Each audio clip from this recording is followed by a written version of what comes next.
Oui, alors donc, c'est quoi concrètement le chamanisme? Parce que en ce moment, tout le monde parle de chamanisme, de chaman. Donc, pour avoir une définition toute simple, en fait, on peut dire que le chamanisme, c'est une approche spirituelle. C'est-à-dire que déjà, on va travailler avec des esprits qui vont se placer dans différents mondes, hein, dans la représentation des chamans. Et c'est une approche spirituelle qui va nous permettre, sur Terre, dans notre dimension, de régler des problèmes. D'accord? Depuis la nuit des temps, donc les chamans travaillent à rétablir ce qu'on appelle l'ordre. D'accord?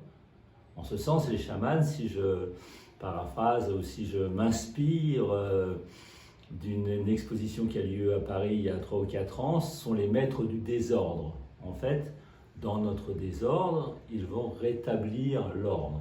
D'accord? Il y a différentes façons pour rétablir l'ordre. Eux, ils vont faire des voyages chamaniques au tambour, ou alors ils vont utiliser le groupe et la communauté pour danser. Enfin, ils vont se débrouiller sur Terre pour rétablir l'ordre quand il y a des désordres, occasionnés par des maladies. La maladie est un désordre, occasionné par des guerres, par des conflits au sein de la communauté. Donc le chaman, lui, il va se dire, le conflit, il n'est pas forcément uniquement dans cette dimension, il peut être dans une autre dimension. Et donc, en fait, il va travailler avec l'invisible, avec des esprits, ce qui n'est pas évidemment simple pour nous. Et donc, il va faire un certain travail dans un état de conscience qui va être modifié. C'est-à-dire qu'il va pouvoir modifier son état de conscience en utilisant des instruments de musique, comme du tambour, comme didgeridoo, arc à flèche, hein, il y en a plein d'instruments de musique, ou la simple gabarde. Et à travers généralement une visualisation, et à travers une intention, il va pouvoir rencontrer, en état de conscience modifié, ce qu'on appelle des esprits. Par exemple, on sait que le tambour, c'est très connu, hein, c'est que le tambour, avec un battement de 180 à 220 battements par minute, le tambour va modifier notre état de conscience.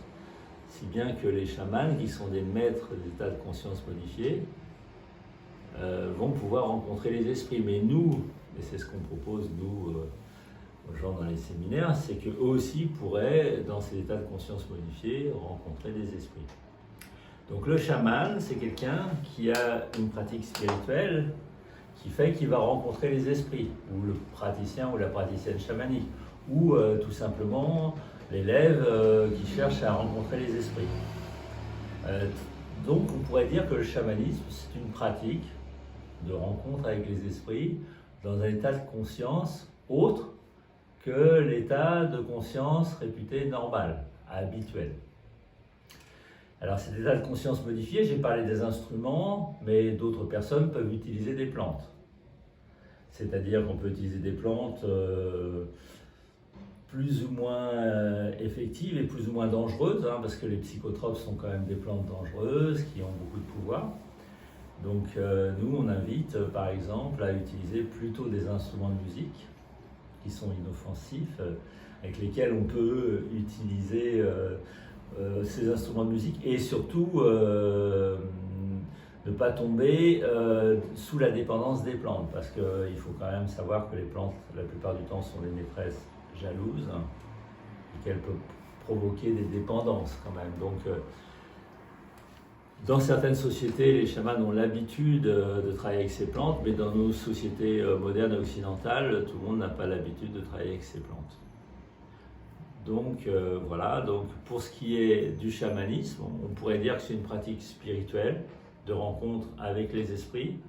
Je vais les rencontrer en état de conscience modifié, avec une intention de soin ou d'obtenir des messages, ou de faire la divination. Et surtout une visualisation la plupart du temps, c'est-à-dire je visualise par l'imagination cette rencontre avec les esprits. Et personnellement je pense, et nous pensons, que tout le monde peut avoir accès, à condition de travailler, d'être déterminé aussi, tout le monde bien sûr, mais tout le monde peut avoir accès à cet état de conscience modifié et donc par conséquent pratiquer le chamanisme